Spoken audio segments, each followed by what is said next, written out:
இந்த வாரம் நம்ம வைத்தீஸ்வரன் கோயில் பத்தி பேசலாம். வைத்தியநாத சுவாமி தையல நாயகி. நீங்க தையல் நாயகின்னு சொல்றீங்கல்ல, அது தையல் நாயகி கிடையாது. இது பார்வதி தையல்லாம் எதுவும் போடல. அதனால நம்ம தையல் நாயகி, தையல்னா தையல்காரன்னு சொல்லுவாங்க, டெய்லர்னு அர்த்தம். அப்படி நம்ம அம்மா டெய்லரிங்லாம் எதுவும் செய்யல. அதனால வைத்தீஸ்வரன் கோயில் பக்கத்துல தான் இருக்கு, சிதம்பரம் பக்கத்துல தான் இருக்கு வைத்தீஸ்வரன் கோயில் இல்லையா. அம்மா ஐயா கூட வைத்தியம் பார்க்க வரும்போது ஒரு பாத்திரம் கொண்டு வந்தாங்களாம், தைல பாத்திரம். அதாவது தைல பாத்திரம் வச்சிருப்பாங்க கையில். அதனால அவங்க பேரு தைல நாயகின்னு பேரு. அதனால தையல் நாயகி கிடையாது, அம்மா பேர். அத முதல்ல சொல்லிட்டு ஆரம்பிக்கிறேன். ஃபர்ஸ்ட் நமக்கு எல்லாருக்கும் ஆபரேஷன், அதாவது ஆபரேஷனா இந்த என்ன சொல்லுவாங்கன்னா சர்ஜரி பண்ணது ஃபர்ஸ்ட் யாருன்னா காசிவர்மன். கொஞ்ச நேரம் அமைதியா இருக்கிறீங்களா? காசிவர்மன் ஒரு ராஜா ஒருத்தவர் வாழ்ந்தாரு. அந்த ராஜாவோட காதல தெரிஞ்சோ தெரியாமலோ ஒரு தேரை ஒண்ணு உள்ள போயிடுது. ராஜா காதல் என்ன போயிடுச்சு? தேரை. தேரை எங்க இருக்கும்? தென்னை மரத்தெல்லாம் இருக்கும், தேங்காய் எல்லாம் மோந்து வைக்கும். நீங்க சில நேரம் பாத்தீங்கன்னா தேங்காய் உடைச்சிங்கன்னா ரவோண்டு சப்பையா ஒண்ணு கிடக்கும். இது தேரை மோந்த தேங்காய்னு சொல்லுவாங்க, கேள்விப்பட்டிருப்பீங்க தானே? அது மாதிரி தேரை மோந்த குழந்தைங்கன்னு சொல்லுவாங்க. அந்த குழந்தை மேல தேரை பட்டு போச்சு, அதனால நெய்யின் போயினே இருக்குன்னு சொல்லுவீங்க இல்லையா? உண்டா இல்லையா? அங்க இன்னும் முடிக்கல, ரொம்ப நிறைய டிஸ்கஷன் நடக்குது. சரி ஆகட்டும், எப்படியோ ஆண்டவன்ட வழி. காசிவர்மன் ராஜாக்கு காதுக்குள்ள தேரை போயிடுது. ராஜாவால வழி தாங்க முடியல. ஒரு எறும்பு உங்க காதுல இன்னைக்கு நைட்டு காதுக்குள்ள போயிடுச்சுன்னா என்ன செய்வீங்க? ஓடி போய் அங்க பண்ணுவீங்க, உப்ப கண்ணில கரைச்சி உள்ள ஊத்தி இப்படி எல்லாம் ஆட்டுவீங்க இல்லையா? இப்ப ராஜா காய் போச்சு, என்ன செய்யறது? எல்லா வைத்தியர்கிட்டையும் போனாரு, யாராலையும் ஒண்ணுமே செய்ய முடியல.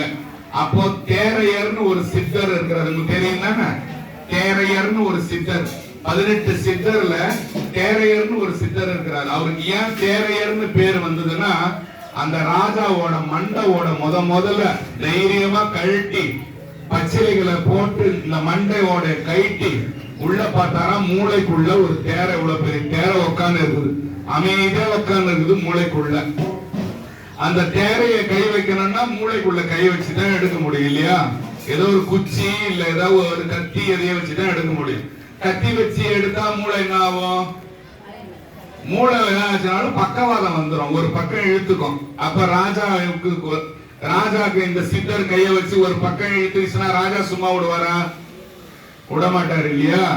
அதனால அந்த தேரையர் என்ன பண்ணாரா, ஒரு பெரிய பாத்திரத்துல, மண் பாத்திரத்துல தண்ணி எடுத்துட்டு வர சொல்லி ராஜாவோட திறந்த மண்டை கிட்ட வச்சு அந்த தண்ணியில கைய வச்சு நலகலகலகலகலன்னு சத்தம் காட்டினாராம். அப்ப அந்த தேர் என்ன பண்ணுச்சா, ஏதோ நீர்நிலை வந்து போச்சு, ஏதோ தண்ணி குளம் பொழுதுரா, அங்க குதிச்சிருவோம். தண்ணி இருக்கிற இடத்துலதான் தேரை தேடி தேடி போவோம். அந்த அண்டாக்குள்ள ஓடி போய் குதிச்சிருச்சான். உடனே அந்த மண்டையை எடுத்து வச்சு தச்சார். அப்பதான் அந்த தேரையோரோட பழைய பேர் என்ன கேட்டீங்க? ராமதேவர் சித்தர்னு பேருங்க. ராமதேவர்னு இருக்கும் பாருங்க. ராமதேவர் சித்தரோட பேரு தான் தேரையர்னு வந்தது. ஏன்னா அந்த தேரைய வந்து ராஜா கிட்ட இருந்து எடுத்து வெற்றிகரமா அதை வெளியே எடுத்து ராஜாவோட பேருன்னா காசிவர்மன் பேரு. இந்த காசிவர்மன் ராஜாக்கு நல்லா ஆக்கினதால தேரையர் சித்தர். அதுக்கப்புறம் தேரையர் சித்தர் வந்து எங்க ஜீவ சமாதி ஆனாருன்னா, தேனி மாவட்டம் இருக்கு இல்லையா? தேனி மாவட்டம், இந்த தென்காசி பக்கம் தேனி மாவட்டம் சொல்லுவாங்க, அங்கதான் ஒரு ஜீவ சமாதி ஆனாராம். அது ஒண்ணு. இந்த தேரையர் சித்தர் என்ன சொல்றாருன்னா, ஞாயிற்றுக்கிழமை தலைக்கு குளிச்சா உடலோட அழகு போயிடும்ன்றாரு. இதை கேளுங்க. திங்கக்கிழமை வந்து குளிச்சாக்கா நிறைய பொண்ணும் பொருளும் சேருமா. செவ்வாய்க்கிழமை குளிச்சாக்கா ஆயுசு கம்மியாகுமா. புதன்கிழமை யாரு குளிக்கிறாங்களோ அவங்களுக்கு சித்தம் அதிகமாகுமா, புத்தி கூர்மை ஜாஸ்தி ஆகுமா. வியாழக்கிழமை தலைக்கு எவன் ஊத்தி குளிக்கிறானோ அவனுக்கு மந்த புத்தி அதிகமாகுமா. வெள்ளிக்கிழமை தலைக்கு குளிக்கிறவனுக்கு கடன் தொல்லை தீராதான். புரியுதா? நல்லா கேளுங்க. சனிக்கிழமை குளிக்கிறவனுக்கு நல்ல நட்பு கிடைக்குமா, வாழ்க்கையில மேம்படுவானா. ஞாயிற்றுக்கிழமை அழகு போயிடும், திங்கக்கிழமை ஐஸ்வர்யம் வரும், செவ்வாய்க்கிழமை ஆயுசு குறையும், புதன்கிழமை சித்தம் குறையாது, வளரும். சித்தம்னா புத்தி, புத்தி கூர்மையாகும். வியாழக்கிழமை மந்தமாகும், வெள்ளிக்கிழமை கடன் தொல்லையில மாட்டிக்குவானோ, சனிக்கிழமை நல்ல நட்பு அல்ல ஆரோக்கியம் ஐஸ்வர்யம் கிடைக்குமா. இதனால இந்த 7 நாள் வந்து சித்தர்கள் சொன்னதுதான் உண்மை. இந்த ஊர்ல நம்ம என்ன பண்ணுவோம்னா, இவங்க என்னைக்குமே குளிக்க மாட்டாங்க. தலைக்கு செவ்வாய்க்கிழமை போய் குளிப்பாங்க. வெள்ளிக்கிழமை எல்லாம் தலைக்கு தண்ணியை ஊற்றி வீட்டுக்காரருக்கு போட்டு தருத்தரத்தையும் காட்டுன்னு சொல்லி ஏற்றி விட்டுட்டு, நான் வெள்ளிக்கிழமை நல்லா குளிச்சுட்டு வரேங்கன்னு ஊர் பாராட்டுறதுக்கு வந்து நிக்கிறது. இதெல்லாம் சித்தருங்க அந்த காலத்துல ஞானத்துல பார்த்துட்டு வேணான்னு சொல்றாங்க. ஆனா இப்ப நம்ம வேணும்னு சொன்னோம்னா நம்ம பைத்தியக்கார நாடுன்றதால அவங்க சௌரியம் எப்படியோ போங்க. அவர் என்ன சொன்னாரு, எல்லாத்தையும் சொல்லிட்டு ஜீவ சமாதி ஆயிட்டாரு. வாரத்துல 3 நாளைக்கு தலை குளிச்சா போதுன்றார். மத்த நாள் நான் குளிக்க தேவைன்னா உடம்பு குளிச்சா போதும், நல்லது. நம்ம சிவா இப்போ இந்த வைத்தீஸ்வரன் கோயில் எங்க இருக்குதுன்னு கேட்டீங்கன்னா, சிதம்பரத்துல இருந்து சீர்காழி போற இடத்துல இருக்குது. ஐயா பேர் என்னது? வைத்தியநாத சுவாமி. அம்மா பேர் என்னது? நாயகி, தைல நாயகி. தையல் போடுற நாயகி கிடையாது. இப்ப தெளிவா சொல்லிதானே ஆரம்பிக்கிறேன். அப்ப தையல் நாயகின்றீங்க. தைல நாயகி அம்மாவோட பேரு. இதுதான் அந்த கோயில். இந்த கோயிலுக்குள்ள முருகர் இருப்பாரு, விநாயகர் இருப்பாரு. யாருக்குமே வாகனம் கிடையாது. யாருக்குமே வாகனம் கிடையாது. ஏன் வாகனம் கிடையாது? இப்ப விநாயகர் இருந்தா என்ன நிக்கும்? மூஞ்சிரி எலி நிக்கும் முன்னால. முருகர் இருந்தா என்ன நிக்கும்? மயில் வாகனம் நிக்கும். இதெல்லாம் யாருமே நிக்க கூடாது அந்த சாமி கிட்ட. ஏன் நிக்க கூடாது? எதுவுமே எனக்கு இல்ல, நான் ஒழிஞ்சு போறேன், நான் ஒண்ணுமே செய்ய முடியாது சாமி, எனக்கு கடைசியா எனக்கு ஒரு தீர்வு வேணும்னா வைத்தீஸ்வரன் கோயிலுக்கு போனோமா. எல்லாரும் என்ன கை விட்டான். என் பையன் இன்ஜினியரிங் சேர்த்தா, அவனும் லவ் பண்ணிட்டு போயிட்டான். என் வீட்டுக்காரனே எங்கேயோ ஓடிட்டான். யாருமே இல்லை எனக்கு போது வைத்தியநாத சுவாமி போயிட்டேன்னா, வைத்தியநாத சுவாமி உங்க கையை குடிச்சிக்கின்னு பயப்படாத இருந்துமானா. அதுக்காக தான் முருகனே வாகனத்தையே விட்டுட்டு வந்துட்டானா. எனக்கு நீ கூட வேணாம், எங்க அப்பா இருக்கிறாரு, நான் இங்க போயிடுறேன். எவனையாவது கூட்டுட்டு போனீங்கன்னா அவனோட இருக்கும்போது என்கிட்ட வந்து கேட்பானா வைத்தியநாத சாமி. யாருமே எனக்கு ஆதரவு உள்ள சாமின்னா போய் உழுந்தினா உன்னை நல்லா பாத்துக்கோன. உடல்ல இருக்கிற பிணி நோய் தர்த்தனம் உனக்கு சாப்பாடு எல்லாம் கொடுத்து உன்னை கடைசி வரை வச்சிருக்கதான் வைத்தியநாத சுவாமி. நான் சாதாரணமா இது விளையாட்டுக்கு சொல்றேன்னு யோசிக்க வேணாம். இந்த கோயில் வந்து எப்போதுக்கு இருக்குது தெரியுமா? ராமாயணம் எப்ப வந்தது? எனக்கு ஏண்டா எப்ப சொல்லண்டா எல்லாம் சொல்ற, நீ இதை சொல்லிட்டு போயண்டா. ராமாயணம் வந்து திரேதாயுகத்துல வந்தது. திரேதாயுகம் மொத்தம் என்னென்ன யுகம்? கிருத்தாயுகம், திரேதாயுகம், துவாபார யுகம், கலியுகம். நம்ம இப்ப இருக்கிறது இல்லையா, இந்த 4 யுகம் இருக்குது. இதுல முதல் யுகம் எது? திரேதாயுகம். திரேதாயுகத்துல ராமாயணம் வரல, திரேதாயுகத்துல வந்தது ராமாயணம். கொஞ்சம் நல்லா கேளுங்க. ஆசையா இருக்கு, ஆர்வமா இருக்கு, எதையாவது மண்டையில சேர்த்துன்னு போனோம், நல்லத சேர்த்துக்கிறோம். எவ்வளவு கெட்டது அழுக்கு அசிங்கமும் மனசுல வச்சுக்கிறான்றவன் இத கொஞ்சம் கேட்டா இது நல்லா இருக்குமே நினைக்கிறவன் யாரையும் தொல்லை பண்ணாம கேளுங்க இல்லையா. அப்ப திரேதா யுகத்துல தான் ராமாயணம் நடந்தது. அடுத்தது துவாபார யுகத்துல என்ன நடந்தது? மகாபாரதம் நடந்தது. இந்த கிருஷ்ணர், இந்த மகாபாரதம் இதெல்லாம் வந்து துவாபார யுகத்துல நடந்தது. கலியுகத்துல என்ன நடக்குதுன்னா தேவி நடக்குது, பாக்குறீங்க, இதெல்லாம் நடக்குது. ராமாயணமும் நடக்குது, மகாபாரதம் சேர்ந்து நடக்குது இங்க. அதை விட்டுலாம். இப்ப எதுக்காக சொல்றேன்னா, ராமாயணத்துல டிவியில அந்த காலத்துல நான் பார்த்திருக்கேன். டிவியில ராவண சீதையை இட்டுன்னு போவான், அப்படியே உடச்சி இட்டுன்னு போகும்போது ஒரு பறவை வந்து ராவணனை வந்து எடுக்கும். பார்த்திருக்கீங்களா? அது பேர் என்னது? ஜடாயு. அந்த ஜடாயு பறவையை ராவணன் வெட்டி போட்டு, அந்த வெட்டி போட்ட ஜடாயு எங்க வந்து விழுந்ததுன்னா, அது வைத்தீஸ்வரன் கோயில தான் வந்து விழுந்துதான். அது விழுந்த இடம் பேரு ஜடாயு குண்டம்னு பேரு. அங்கதான் ராமனும் லக்ஷ்மணனும் வந்து ஜடாயுக்கு அந்த சடங்கெல்லாம் செஞ்சாங்களாம். செத்து போச்சேன்னு சொல்லிட்டு சடங்கெல்லாம் வந்து செஞ்ச இடம் தான் வைத்தீஸ்வரன் கோயில். அப்ப வைத்தீஸ்வரன் கோயிலோட வயசு எத்தனை? துவாபார யுகத்தோட மேல பல லட்சம் வருஷங்களுக்கு முன்னால தோன்றது சிவன் கோயில். இப்ப எவனோ என்னென்னமோ பேசலாம், அதுதான் நாங்க தான் வந்துட்டோம், நாங்க தான் போய் எப்படியாவது பேசி இருக்கிற 100 வயசு கூட அவனு இருக்க மாட்டான். 50, 60, 70 பொட்டக்குன்னு பிச்சுன்னு போறான். எவ்வளவு ஊழ்வினையா பேசுறானோ அதுக்கு ஏத்த மாதிரி கட்டிங் போட்டுனே போறாரு சாமி. போய் போப்பா போப்பா கிளம்பா கிளம்பா.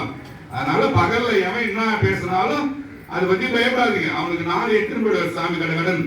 அதனால இப்ப இந்த திரேதா யுகத்துல அந்த கோயில் தான் வைத்தீஸ்வரன் கோயில். இதுக்கு 2 பேர் இருந்தாங்க. யார் யாரு? ஜடாயுன்னு ஒரு பறவையும் அதோட அண்ணன் ஒருத்தவன் இருந்தானா, அவன் பேரு சம்பாதியா. அவன் பேரு என்னது? சம்பாதி ஜடாயு. இந்த சம்பாதின்றவன் என்ன பண்ணானா, 2 பேரும் அந்த ஊருக்கு பக்கத்துல இருக்கிற நந்தவனம், நந்தவனம்னா என்ன, சாமிக்கு மலர் பறிச்சு போடுற இடம் பேரு நந்தவனம், பூந்தோட்டம். யாராவது நல்லா சொன்னீங்க, பூந்தோட்டம் சாதாரணமா, அது கோயில் உள்ள போனா அது பேரு நந்தவனம். ஒரு அழுக்கு துணி கட்டுறதுன்னா என்னது அது பேரு? அழுக்கு துணி, கருத்துணி இல்லையா? அது கோயில் உள்ள போனா அது பேரு திருப்புரை சட்டம்னு பேரு, திரிபுரை சட்டம்னு பேரு. ஒரு தொடப்ப கட்டை இருக்குது இல்ல, அதுக்கு வெளியே இருந்தா என்ன பேரு? தொடப்பு கட்டன்னு பேரு.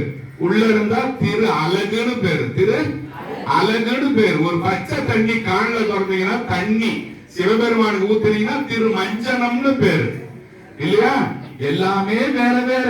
நீங்க ரோட்ல இருந்தீங்கன்னா அவங்க பேரு என்னது? நம்ம போகுது போயிடுவான். இங்க உட்காந்துங்கன்னா ஒரு சிவனடி அந்த கோயில்ல இருந்தாங்கன்னு பேரு இல்லையா?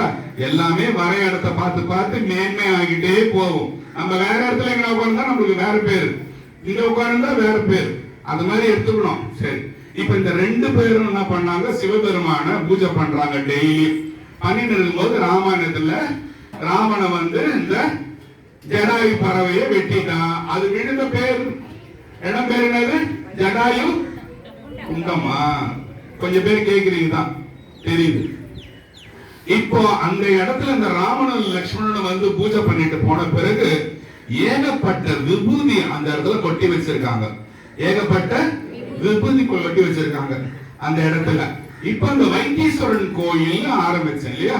இந்த வைத்தீஸ்வரன் கோயிலுக்கு பழைய பேர் என்ன தெரியுமா? யாருக்கா தெரியுமா? கொஞ்சம் கொஞ்சம் யோசிச்சு பார்க்கலாமே. நான் எங்கடா ஒண்ணு யோசிச்சேன், வீடு அங்க நேற்று வாங்கந்து அந்த ஹோட்டல் இட்லி தீர்ந்துருக்குமோ. புள்ளிருக்கு வேலூர்னு பேர். புல் இருக்கு வேல் கூர். புல்லுனா பறவைன்னு பேரு. எந்த பறவை? ஜடாயு. இன்னொன்னு இன்னொன்னு சம்பாதின்னு சொன்ன. நீங்க சம்பாதிங்கன்னு சொல்றியா, அத வேற ஞாபகம் வச்சுங்க. சம்பாதி சாவர வரைக்கும் மறக்காது. சம்பாதி ஜடாயு சொன்னார். புல் பறவை. இருக்கு ரிக்கு வேதம். வேதங்கள் 4. ரிக் யஜூர் சாமவேதம் அதர்வண வேதம். ரிக்கின்ற முதன்மையான வேதம் வழிபட்ட ஸ்தலம் வைத்தீஸ்வரன் கோயில். புல் இருக்கு, இருக்குன்னா ரிக் வேதம். வேல் பிளஸ் ஊர். வேல் என்ன? முருகப்பெருமான் சிவபெருமான் குழந்தைய கொஞ்சி வெள்ளாடுற ஊர் வைத்தீஸ்வரன் கோயில். அங்க இருக்கிற முருகப்பெருமானுக்கு பேரு முத்துக்குமார சுவாமி. செல்வ முத்துக்குமார சுவாமி. செல்வன் இது நான் இது என்ன செய்ய முடியும்? என் குட்டி செல்வமே, என் குழந்தையே, அப்படித்தானே நம்ம கும்பிடுறோம். செல்வ முத்துக்குமார சுவாமின்னு வச்சாங்க. அங்க இருக்கிற முத்துக்குமார சுவாமிக்கு சாப்பாடு கொடுத்த பிறகுதான் சுவாமிக்கே சாப்பாடு கொடுப்பாங்களாம். இந்த குழந்தைக்கு 2 இட்லி ஊட்டின பிறகுதானே அவங்க அம்மா சாப்பிடுவாங்க. நீங்களே பட்டுன்னு எல்லாமே இட்லி கொண்டாங்க, எல்லாத்தையும் வேற வேற வச்சுட்டு லாஸ்ட் இட்லி அது போய் ஊட்டுவீங்களா? சாப்பிட மாட்டேன்ல. சில பேர் வீட்டுக்காரர் கொடுப்பாங்க, அடுத்த பிள்ளைங்களுக்கு கொடுப்பாங்க. அதுக்கு சாப்பிட்டு முடிக்கிற வரைக்கும் இருப்பாங்க. முன்ன எங்க அம்மா கிட்ட நான் பாத்துக்கிறேன், இப்ப என்னன்னு எனக்கு தெரியல. அத போல இருப்பாங்க. அதனால செல்வ முத்துக்குமார சுவாமின்னு பேரு. அததான் முத்துக்குமார சாமிக்கு அந்த கோயிலுக்கு போனீங்கன்னா அந்த பாட்டு பாடும். முத்து குமாரனடியம்மா அம்மா முந்தை வினை தீர்த்திடுவன் அம்மா அம்மா முத்து குமாரனடியம்மா வண்ணமயிலேறி அவன். அப்படியே வார்த்தையிலே அர்த்தம் இருக்கும். வண்ணமயிலேறி அவன் வருவான் முருகன். வண்ணமயிலேறி அவன் வருவான் முருகன். வண்ணமயிலேறி அவன் வருவான் குமரன். வினை தீர்த்திடுவான் அம்மா அம்மா முத்தே குமாரனடியம்மா. கோழி கொடி கொண்டு அவன் வருவான் முருகன்.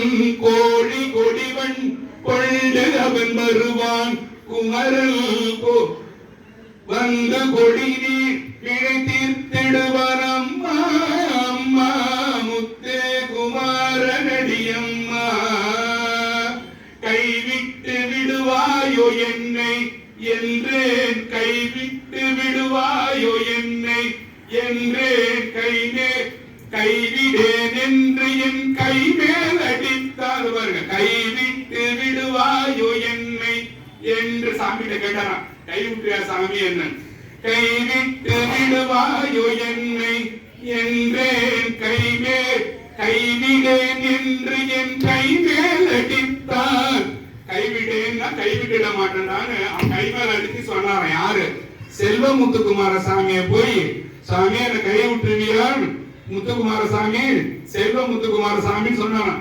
கைவிடேன் என்று என் கை மேல் அடித்தார் முத்து குமாரனடி அம்மா அம்மா முந்தை வினை தீர்த்திடுவார் அம்மா அம்மா இன்னைக்கு எல்லாம் ஒரு தடவை பாடலாமே முத்து குமாரனடி அம்மா அம்மா முந்தை வினை தீர்த்திடுவார் அம்மா அம்மா முத்து குமாரனடி அம்மா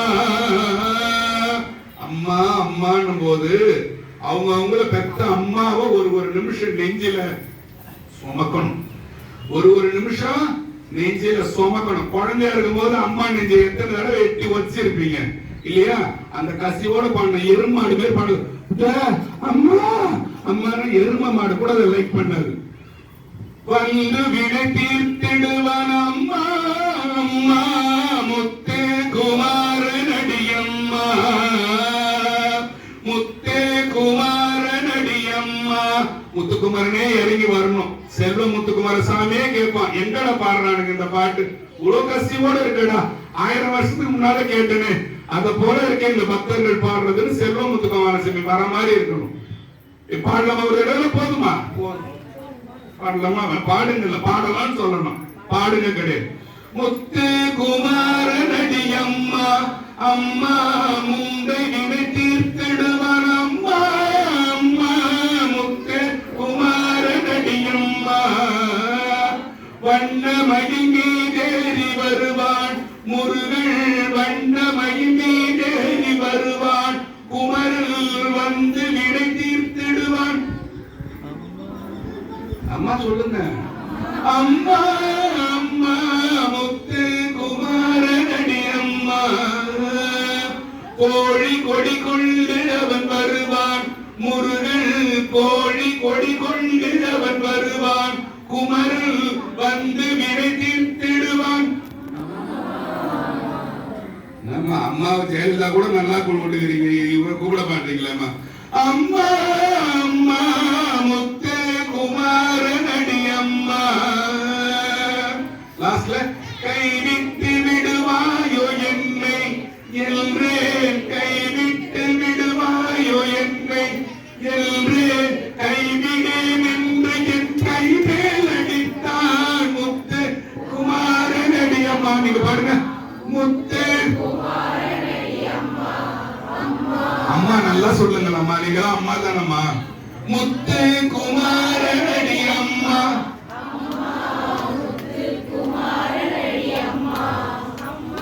அம்மாவே வர மாட்டேன் அம்மா நல்ல கசிவோட சொல்லணும் முத்து குமாரனடி அம்மா அம்மா முந்தை வினை தீர்த்திடுவான்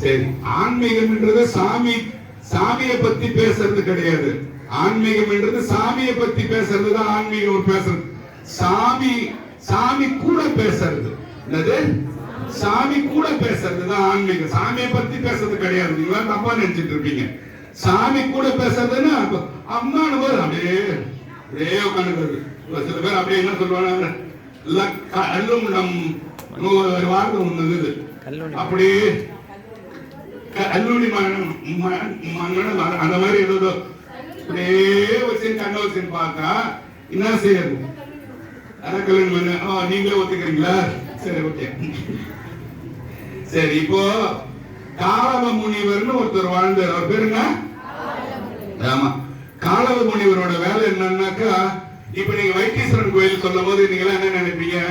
அந்த கோயில், அந்த ஓலையெல்லாம் வச்சு ஒருத்தர் பாப்பாரு, அந்த கோயிலான்னு யோசிப்பீங்க. இந்த ஓலை பாக்குற கோயில் தான் உங்களுக்கு இப்ப எல்லாருக்கும் ஞாபகம் இருக்குமே. ஜோசியம், ஜாதகம், ஓலைன்னா கரெக்டா ஞாபகம் வருமே. ஓலை பார்த்து சொல்ற கோயில் நல்லா ஞாபகம் இருக்கா? அதான் வைத்தீஸ்வரன் கோயில். அந்த கோயில் என்ன ஞாபகம் இருக்காமா? வரல. ஓலையை பார்த்து சொல்லுவாங்க. நம்ப மாட்டீங்களா? சூப்பர்மா, என்ன மாரி பழகுது. சரி, போறல.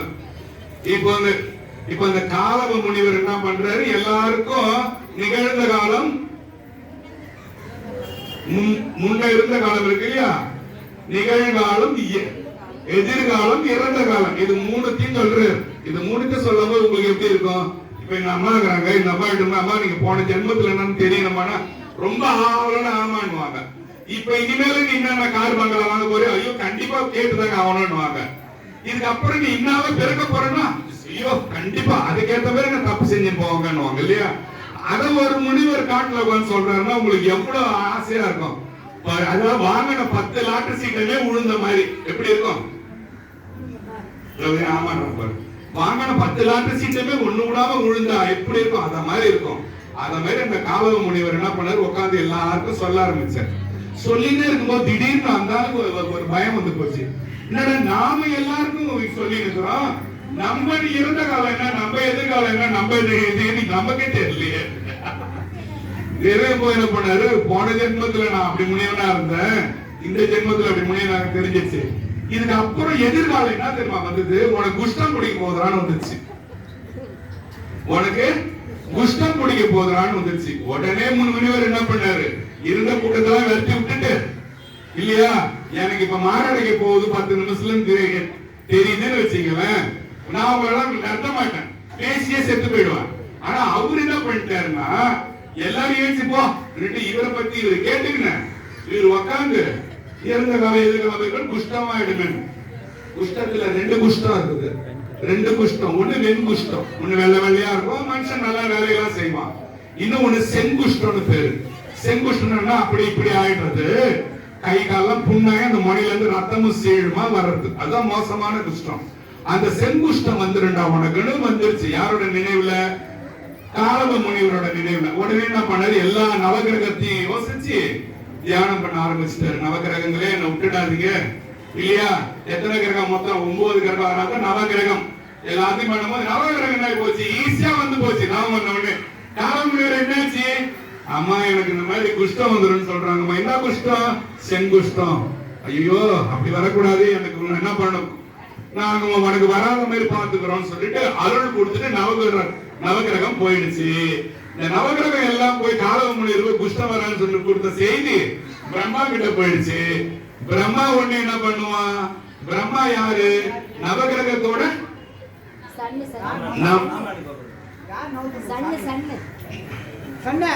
நவகிரகத்தோட தலைவர். இங்க பாருங்க, பிரம்மா யாரு? நவகிரகத்தோட தலைவர். இப்போ உங்க வீட்டுக்காரர் இருக்கிற, உங்க வீட்டோட தலைவர் இல்லையா, அவரு கேட்காம நீங்க இருக்கிற சோபா செட்டு ஃப்ரிட்ஜ் எல்லாம் எடுத்து வித்துட்டீங்கன்னா சும்மா இருப்பாரா? சும்மா இருப்பாரு? வீட்டுல கேட்க மாட்டாரு. என்ன கேட்காம எப்படி எல்லாத்தையும் எடுத்து வித்தன்ட்டு. அத மாதிரி இந்த நவகிரகம் என்ன செஞ்சிருச்சுன்னா, உட்கார் அத மாதிரி இந்த நவகிரகம் என்ன செஞ்சிருக்குன்னா, இது இஷ்டத்துக்கு வரத்தை வாரி கொடுத்துட்டு போயிடுச்சு. போன உடனே என்னாச்சு? பிரம்மாவுக்கு கோபம் வந்து, நவகிரகங்களே நீங்க தானே இந்த வரம் கொடுத்தீங்க, உங்களுக்கு எல்லாம் குஷ்டம் பிடிக்கிறேன்னு சொல்லிட்டு பிரம்மா போயிட்டான். என்ன சொன்ன? திருப்பி சொல்றேன். நவகிரகத்துக்கு எல்லாத்துக்கும் என்ன பண்ணாரு? பிரம்மா என்ன பண்ணிட்டாரு? நவகிரகங்களை உங்க இஷ்டத்துக்கு நீங்க ஆடினதால, குஷ்டம் வர வேண்டிய ஒருத்தவரை நீங்க காப்பாத்தினதால உங்க எல்லாருக்கும் குஷ்டம் பிடிக்கிறேன்னு சொல்லிட்டு பிரம்மா மறைஞ்சிட்டான். நவகிரகங்கள்லாம் உடனே என்ன பண்ணும்? பிரம்மாக்கு மேல யாரு? சிவபெருமான்.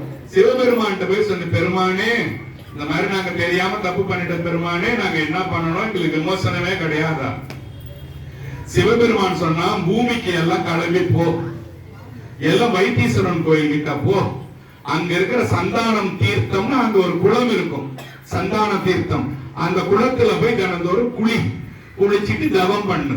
இந்த கும்பகோணத்துல 9 ஆலயங்கள்ல, இதெல்லாம் கேளுங்க, இது வரைக்கும் ஜாலியா கேட்டவங்க கொஞ்சம் சீரியஸா கேட்கணும். 9 ஆலயம் இருக்கும் சுத்தி சுத்தி. அந்த 9 ஆலயத்திலையும் உங்களோட குஷ்டத்து நோயை போக்கி உங்க எல்லாரையும் நான் உட்கார வைப்பேன். அதே மாதிரி சிவபெருமான் செவ்வாய் கிரகத்துக்கு சொன்னதுதான். இந்த செவ்வாய்ன்றது யாருன்னா அங்காரகன் பேரு. அங்காரகன், நீங்க இந்த கோயிலுக்கு போயிருந்தீங்கன்னா அங்காரகனுக்கு தனி சன்னதி இருக்கும், தனி செவ்வாய்க்கு உண்டான பூஜை எல்லாம் நடக்கும். நல்லா கேளுங்க. இன்னைக்கு ஒரு நாள் தான் நான் பேசிட்டு போயிடுவேன். இதுக்கு மேல வைத்தீஸ்வரன் கோயிலை பத்தி நீங்க கேட்கறதுன்னா நீங்க வேற இதுலயா தான் கேட்டு தெரிஞ்சுக்கணும். அந்த அங்காரகன் என்றவன் யாருன்னா சிவபெருமான் மேல கைலாயத்துல சிவபெருமானே தவம் இருந்து இருக்கும் போது சிவபெருமானோட நெற்றிக்கண் கண்ணுல இருந்து வேர்த்து ஒரு துளி தண்ணி வந்து கீழே இறங்கி வந்துதான். யாராலையுமே இந்த தண்ணியை வாங்கறதுக்கு யாருக்குமே தகுதி இல்லையா. பூமாதேவி வாங்கினாலாம். அவ வாங்குறான்னு தெரிஞ்ச உடனே அந்த துளி தண்ணி ஒரு குழந்தையா வந்துதான் மேல இருந்து கீழே. இந்த குழந்தைய பூமாதேவி வாங்கி அன்பா அதை வச்சு வளர்த்தாலாம். பெரிய சிவபக்த நாம அங்காரகன். பேர் என்ன? அங்காரகன் என்கின்ற செவ்வாய். அவன் தான் செவ்வாய். செவ்வாய்க்கு சிவபெருமான் குஷ்டத்தை போக்கின இடம் வைத்தீஸ்வரன் கோயில். இது பழைய பேர் உள்ளிருக்கு வேலூர். திருநாவுக்கரசர் இதை பத்தி தேவாரம் பாடி இருக்காரு. இங்க எல்லாருக்கும் கொஞ்சம் பேருக்கு தெரியும்னு நினைக்கிறேன். இந்த பாட்டு என்ன பாட்டு? யாரு யாரா சொல்றீங்களா? நான் சொல்லட்டுமா? அப்படியே காதுல மட்டும் வாங்குங்க. எனக்கு வரல சாமி, கஷ்டம், பரவாயில்ல. காதுல மட்டும் எந்த நினைப்பு எல்லாம் வாங்கினா இந்த தேவாரத்தை நீங்க பாடனதுக்கு சமம். பேராயிரம் பரவி வானோர் ஏத்தும் பெம்மானே, பெரிவிழா அடியார்க்கு என்றும் வாராத செல்வம் வருவிப்பானை, மந்திரமும் தந்திரமும் மருந்துமாகி தீரா நோய்க்கு தருள வல்லாண்டனை, திரிபுரங்கள் தீயழ இன் சில கை கொண்ட போரானே, உள்ளிருக்கு வேலூரானே, போற்றாதே இனி ஆற்ற நாள் போக்கினேனே. சிவாய நம. திருச்சிற்றம்பலம். உள்ளிருக்கு வேலூரானே, போற்றாதே இனி ஆற்ற நாள் போக்கினேனே. சாமி, ரொம்ப நாள் காலத்தை வீணாக்கிட்டேன் சாமி. ஏன்பா என்ன பண்ண? இந்த புள்ளிருக்கு வேலூரை தினந்தோறும் நினைக்காம, உன்னை பாடாம, உன்னை பார்க்காம என் வாழ்நாள வீணாக்கிட்டேன் சாமின்னு திருநாவுக்கரசரே பாடும் போது நீங்களும் நானும் பாடுறதுக்கு என்ன பாடலாமா? அந்த பாட்டு ஓகே உங்களுக்கு காதுல வாங்குனீங்களா? என்ன வந்தது அந்த பாட்டுல? தீரா நோய் தீர்த்தருள வல்லான் தன்னை, திரிபுரங்கள் தீயழதில் சில கை கொண்ட போரானை, புள்ளிருக்கு வேலூரானை, போற்றாதே இனி ஆற்ற நாள் போக்கினேனே. இருந்த காலமெல்லாம் போக்கிட்டேனே சாமி. இதுல ஒரு லைன் என்னன்னா, தீரா நோய் தீர்த்தருள வல்லான் தன்னை. தீரா நோய் தீர்த்தருள வல்லான் தன்னைனா தீராத நோய் கூட உனக்கு எந்த வியாதி எங்கேயுமே போய் தீரல சாமின்னா, புள்ளிருக்கு வேலூர் போய் என்ன செய்யணும்னா, அங்க போய் சாமி கிட்ட போயிட்டு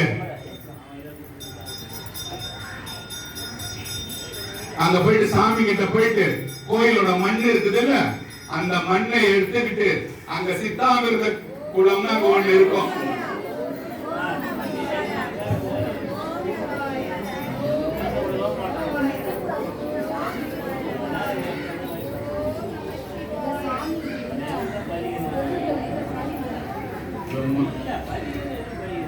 சொல்லட்டுமா? இப்போ அந்த கோயிலோட மண்ணை எடுத்து சித்தாமிர்த குளம்னு அங்க ஒண்ணு இருக்கும். சித்தாமிர்த குளம். அந்த குளத்துல இருக்கிற நீரை கூட குழைச்சி முருகருக்கு நேரா ஒரு அம்மி ஒண்ணு இருக்கும். அதுல ஒரு குழவையோட இருக்கும். அந்த குழவையில போட்டு அந்த மண்ணையும் அந்த சித்தாமிர்த தீர்த்தத்தையும் குழைச்சி அதை உருட்டை ஆக்கி அதை எடுத்துட்டு போயிட்டு தையல் நாயகின்ற நீங்க சொல்றது தைல நாயகி அம்மா கிட்ட வச்சு அபிஷேகம் பண்ணி அந்த மண்ணை எடுத்துட்டு வந்து சிவபெருமான் கிட்ட வச்சு பூஜை பண்ணி அந்த மண்ணை சாப்பிட்டீங்கன்னா தீராத நோயெல்லாம் போகும். அதுக்கப்புறம் என்ன செய்யணும்னா, முருகர் பெருமானுக்கு தினந்தோறும் சாமிக்கு பள்ளியறை பூஜை பண்றதுக்கு முன்னால, சாமிக்கு பள்ளியறை பூஜை செய்யறதுக்கு முன்னால முருகருக்கு தான் முதல் பள்ளியறை பூஜை செய்வாங்க. முருகருக்கு அது செய்யும்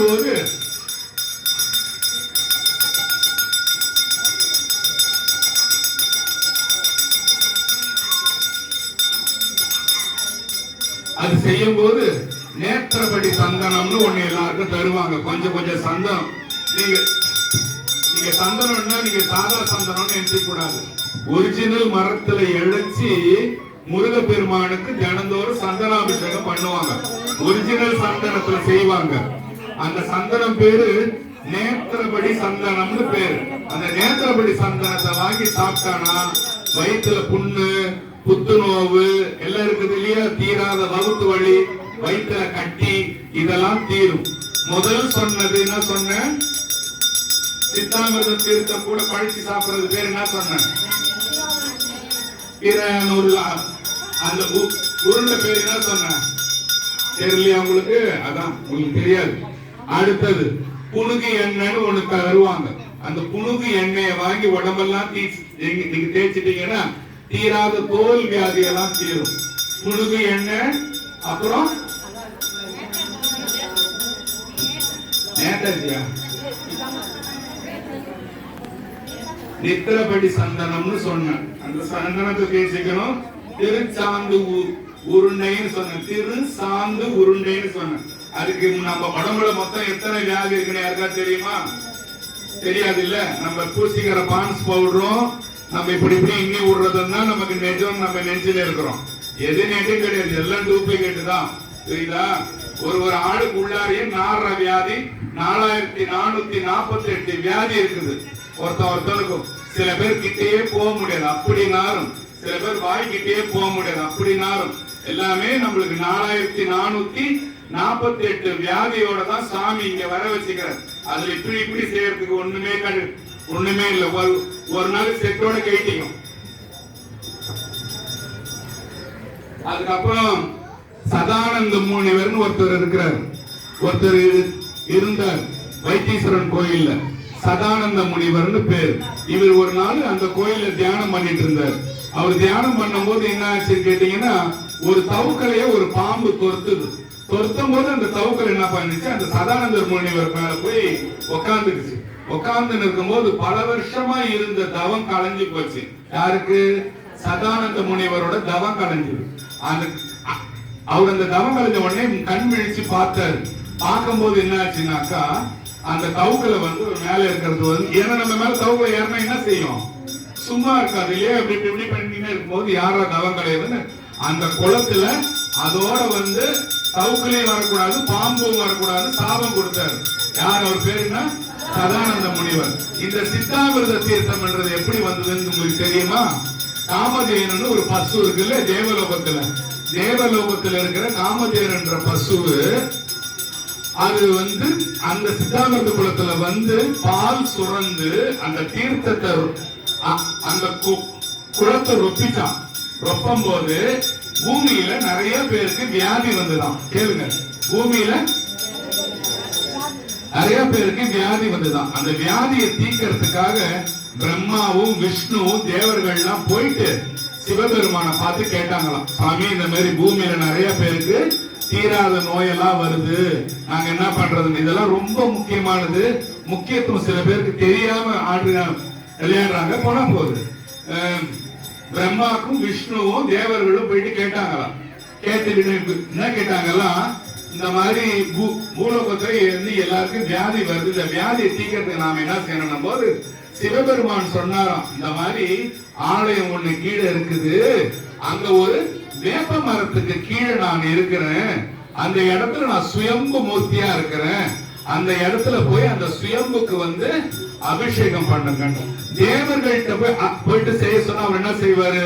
உங்ககிட்ட சொன்னா நீங்க என்ன பண்ணுவீங்க? ஒரு பாக்கெட் பால் கொடுப்பீங்க, கரும்பு ஜூஸ் கொடுப்பீங்க, இளநீர் கொடுப்பீங்க, தேன் கொடுப்பீங்க, பன்னீர் கொடுப்பீங்க. இதெல்லாம் தானே நீங்க தர முடியும். தேவர்கள் என்ன கொடுத்தாங்கன்னா, தேவர்கள் பார்க்கடலை கரைஞ்சாங்க பாருங்க. அப்ப வந்தது பாருங்க அமிர்தம். அந்த அமிர்தத்தால அபிஷேகம் பண்ணாங்களா அந்த சுவாமிய. அந்த கோயிலோட ஸ்தல விருட்சம் என்னன்னா வேப்ப மரம். வேப்ப மரம் தான் அந்த கோயிலோட ஸ்தல விருட்சம். குளத்துக்கு பேரு என்ன? சித்தாமிர்த தீர்த்தம்னு சொன்ன. சித்தா அமிர்த தீர்த்தம். அமிர்தமா சிவபெருமானுக்கு அபிஷேகம் பண்ண போது அமிர்தமெல்லாம் வழுங்கி போய் அந்த காமதேனு பால் சுரந்த குளம் இருக்கு பாருங்க, அதுல வழுங்கிதான் போய் பாலும் அமிர்தமும் சேர்ந்து கலந்ததால அமிர்தத்தோட குணம் சாகாம இருந்து இல்லையா? அமிர்த சாப்பிட்டா என்ன ஆகும்? ஒரு மீனோ ஒரு காய்கறியோ ஏதோ ஒண்ணு நல்லா சாப்பிட்டா அப்பா அமிர்தம் மாதிரி இருக்கிறாங்க. இன்னைக்கு சொல்றீங்களா இல்லையா? அத போல இவன் என்ன பண்றான், அமிர்தம் போய் குளத்துள்ள பாலுக்குள்ள காமதேனு பாலுக்குள்ள கலக்குது. அப்ப அதுல இருக்கிற தண்ணிய மொண்டு குடிச்சாலே போதும். பயங்கரமான வியாதிங்க, உடம்பெல்லாம் சொல்லி குடிச்சிட்டு ஒண்ணுமே முடியலைங்க, உள்ளெல்லாம் நோய், டெய்லி சக்கரை ரத்தம். நேரம் வைத்தீஸ்வரன் கோயிலுக்கு அந்த சித்தாமிர்த தீர்த்தத்தை வாரி வாரி குடிங்க. குளிக்கலாம் போனா போதும், குடிங்க வாரி வாரி குடிச்சிட்டு வாங்க. ஒரு வாரம் 10 நாள் அங்க என்ன இருங்க, தங்கிருந்து குடிச்சாங்க. வியாதி போச்சா இல்லையான்னு நமக்கு கேளுங்க, போகும். இதெல்லாம் சத்தியமான வாக்கு. வைத்தீஸ்வரன் கோயில் சாமி வந்து செவ்வாய் கிரகமாகிய அங்காரனுக்கு வைத்தியம் பண்ணி அங்காரக சுகமா இருந்த கோயில். எதுவுமே போய் கிடையாது. அந்த தீர்த்தத்தை வாரி குடிச்சா இந்த பிறவி மனுஷனா வந்ததுக்கே ஒரு பெரிய சுகம் அது. ஆமா, அதை கேட்டுங்க. இந்த கோயில பாடுனது திருஞான சம்பந்தர் பாடிக்கிறாரு, திருநாவுக்கரசர் பாடிக்கிறாரு, வள்ளலார் பாடி இருக்கிறாரு, அருணகிரிநாதர் பாடிக்கிறாங்க. இவங்க எல்லாம் இந்த கோயிலை பத்தி பாடி இருக்கிறாங்க. இப்ப இந்த சித்தாமிர்த தீர்த்தம் எதுக்கு அதை பத்தி அவ்வளவுதான் சொல்றேன் தெரியுமா? அந்த கோயில்ல இருக்கிற மண்ணு கூட இந்த சித்தாமிர்த தீர்த்தத்தை கலந்து செல்வமுத்துக்குமார சாமி கிட்ட பாத்தீங்கன்னா ஒரு பெரிய அம்மி இருக்கும். அந்த அம்மிக்குள்ள எல்லாத்தையும் போட்டு குழைச்சி குட்டி குட்டி உண்டையா பண்ணி போயிட்டு தைல நாயகி கிட்ட போய் கொடுத்து தைல நாயகி அபிஷேகம் பண்ணணும். நீங்க செஞ்ச உண்டையாக ஐயர் அபிஷேகம் எடுத்து அதை கீழே இருந்து எடுத்து உங்க கொடுத்தாருன்னா அந்த வைத்தீஸ்வர சுவாமி கிட்ட வச்சு படைச்சு அந்த உண்டையை எடுத்து சாப்பிட்டா பல மாத்திரையை சாப்பிடுறீங்க. எவன் செய்யறான், உள்ள என்ன இருக்குன்னு தெரியாம உடக்கு போட்டு தண்ணி ஊத்துறீங்கல்ல, இதை சாப்பிட்டு பாருங்க. இதை சாப்பிட்டா தீராத நோய் தீக்கிறது தான் இந்த வைத்தீஸ்வரன் கோயில். மொத்தம் எத்தனை வியாதி சொன்னேன்? 4448 வியாதி இருக்குது. இப்போ இந்த கோயில் வரதுக்கு இது ஒரே ஒரு முக்கியமான செய்தி. இந்த கோயில்ல சாமி வந்து மேற்கு பார்த்திருப்பாரு. இங்க இருக்கிற சாமி என்ன பார்த்திருக்காரு? கிழக்கு பார்த்திருக்காரு. அங்க இருக்கிற சாமி மேற்கு பார்த்திருப்பாரு. என்னடா மேற்குல இருந்தாங்கன்னா கிழக்குல இருந்தா கேக்குறீங்களா? ஒரு மேற்குல இருக்கிற சிவலிங்கத்தை நீங்க பார்த்துட்டீங்கன்னா 1000 கிழக்குல இருக்கிற சிவலிங்கத்தை பார்த்து வழிபட்டதுக்கு பலன். அப்ப வைத்தீஸ்வரன் கோயிலுக்கு போனீங்கன்னா எத்தனை கோயிலுக்கு போன மாதிரி? 1000 கோயிலுக்கு போன மாதிரி உங்களுக்கு பலன் வந்து சேரும். இப்போ இந்த வேம்படி மால்னு ஒரு கோயில், இதுக்கு முன்னால சாமி இது இங்க வடக்கு கோபுரமும் இருக்கும், அந்த கோயில்ல கிழக்கு கோபுரமும் இருக்கும். முன்னால சாமி வந்து என்னத்தால வந்து அபிஷேகம் வந்து செஞ்சாங்க? அமிர்தத்தால அபிஷேகம் செய்யும் போது சாமி எங்க இருந்தார் தெரியுமா? கிழக்கு கோபுரம் பக்கம் இருந்தாராம். அந்த கிழக்குல இருக்கிற இடத்துக்கு வந்து இவங்க மேற்குல வச்சுட்டாங்க. இப்ப மேற்குல சுவாமி காட்சி கொடுக்கிறார் இல்லையா? அந்த கிழக்குல சாமி உட்கார்ந்து இருந்த இடம் பேரு வேம்படி மால்னு பேரு. இப்ப கூட எனக்கு வியாதி வந்துருச்சு, என்னால தண்ணி குடிக்க முடியாது, குளத்துக்கு போக முடியாது. அந்த வேம்படி மால் அந்த இடத்துல வேப்ப மரம் இருக்கும், பழைய வேப்ப மரம். அந்த வேப்ப மரத்துக்கு கீழே போய் உட்கார்ந்து சிவபெருமான நினைச்சு தியானம் பண்ணீங்கன்னா உட்காரும் போது உட்கார முடியாம உட்காருவீங்க. ஏஞ்சி போகும்போது நீங்களே ஒண்டியா எந்திரிச்சு போக முடியுமா? இது நான் உங்ககிட்ட சொல்லல, போனவங்க வந்தவங்க எல்லாரும் இந்த சத்தியம் தான் உண்மைதான் சொல்றாங்க. அந்த வேம்படி மால்ல போய் உட்கார்ந்து ஏந்திருக்க முடியாதவங்க எல்லாம் போய் உட்கார்ந்து ஏந்திரிச்சீங்கன்னா உங்களுக்கு உடம்பு நல்லா போகும். ஏன்?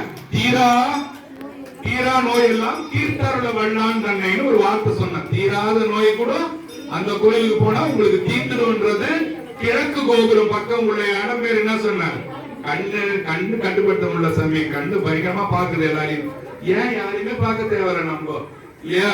வேம்படி மால் என்ற இடத்துல போய் உட்கார்ந்தீங்கன்னா உங்களுக்கு அந்த பவரையெல்லாம் போயிடும். அதுக்கப்புறம் முத்துக்குமார சாமியை வந்து சிவபெருமானும் பார்வதியும் அங்க இருந்து விட்டுட்டு போவாங்க. எப்படி கேட்டீங்கன்னாக்க வருஷத்துல வந்து ஒரு தடவை தீர்த்தவாரி போவார் சுவாமி. தீர்த்தவாரினா சிவபெருமானும் பார்வதியும் போய் நீராட போவாங்களாம். அந்த நேரத்துல யாரு இருப்பா கோயில்ல? செல்வமுத்துக்குமார சாமி தான் இருப்பாரு. உங்க குழந்தைகளை மட்டும் தனியா வீட்டுல விட்டுட்டு நீங்க போவீங்களா? போக மாட்டீங்களா? அந்த நேரத்துல என்னன்னா யானையை கூட்டிட்டு வந்து கூட விட்டுட்டு போயிடுவாங்களாம். அந்த கோயில்ல பாத்தீங்கன்னா விசேஷத்துல நாய் ஓட்டம் நரி ஓட்டம்னு 2 வார்த்தை யூஸ் பண்ணுவாங்க. நாய் ஓட்டம் நரி ஓட்டம்னு 2 வார்த்தை யூஸ் பண்ணுவாங்க.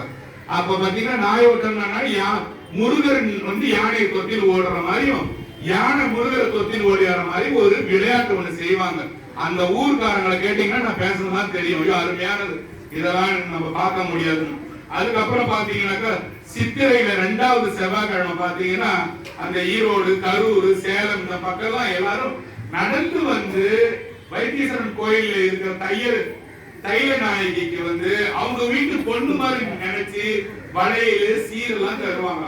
அவங்க வீட்டு பொண்ண சிவபெருமான் ஆகிய வைத்தியநாதருக்கு கொடுத்த மாதிரி நினைச்சு இந்த கொங்கு நாட்டு செட்டியார்கள்லாம் வந்து 1000 கிலோமீட்டர் நடந்து வந்து ஒரு கோல் எடுத்துட்டு வருவாங்க. அவங்க ஊர்ல இருந்து ஒரு கோல் எடுத்து வந்து அந்த கோலை சாட்சியா ஒப்படைச்சிட்டு கொடிக்கம்பத்து கிட்ட வேற எல்லாரும் கோலை போடுறாங்கல்ல, வேற யாராவது ஒருத்தவங்க போட்ட கோல் எடுத்துன்னு போய் வீட்டுல வச்சா அந்த ஒரு வருஷம் பூரா அந்த வீடு சுகமாக இருக்கும்ன்றது சாட்சி சாமியோடது. இதெல்லாம் அந்த கோயில்ல வருஷம் செய்வாங்க. ஐப்பசி மாசமும் கார்த்திகை மாசமும், ஐப்பசியும் கார்த்திகையும் கந்த சக்தி வரும் இல்லையா, அப்ப செல்வமுத்துக்குமார சாமிக்கு ரொம்ப விசேஷம். மக்கள் மொட்டை அடிப்பாங்க, மிளகு உப்பு போடுவாங்க, அப்புறம் கண்ணு வாங்கி போறது, காது வாங்கி போறது, உடல் உறுப்பெல்லாம் வாங்கி போறது விசேஷம் அந்த கோயில்ல. முருகன் சொல்லும் போது என்ன செய்வாங்க, மாவிளக்கு போடுவாங்க. இதெல்லாம் போடுறது விசேஷம். செல்வமுத்துக்குமார சாமி பத்தி சொல்லிட்டேன், பழைய கிழக்கு கோபுரத்தை பத்தி சொல்லிட்டேன், அப்புறம் காரவமுனியை பத்தி சொல்லிட்டேன், அப்புறம் அந்த வைத்தீஸ்வரன் கோயிலோட கதை பூரா உங்களுக்கு சொல்லிட்டேன். ஒரு இப்ப நினைச்சு பார்த்து எல்லாத்தையும் ஒன்னா சேர்த்தீங்கன்னா உங்களுக்கு வைத்தீஸ்வரன் கோயிலோட பெருமை தெரியும். தேவர பாடலும் சொல்லிட்டேன். எல்லாம் எனக்கு என்னென்ன நினைவு இருந்ததோ எல்லாத்தையும் சொல்லிட்டேன். நீங்க எல்லாரும் கேட்டு இருப்பீங்க. நான் நல்லா கொஞ்சம் உங்களுக்கு உபயோகமா இருந்ததுன்னு நினைக்கிறேன். உபயோகமா இருந்ததா? நல்லது. இல்லைனாலும் இல்லைன்னு சொல்ல போறீங்க. நல்லது. நமஸ்காரம்.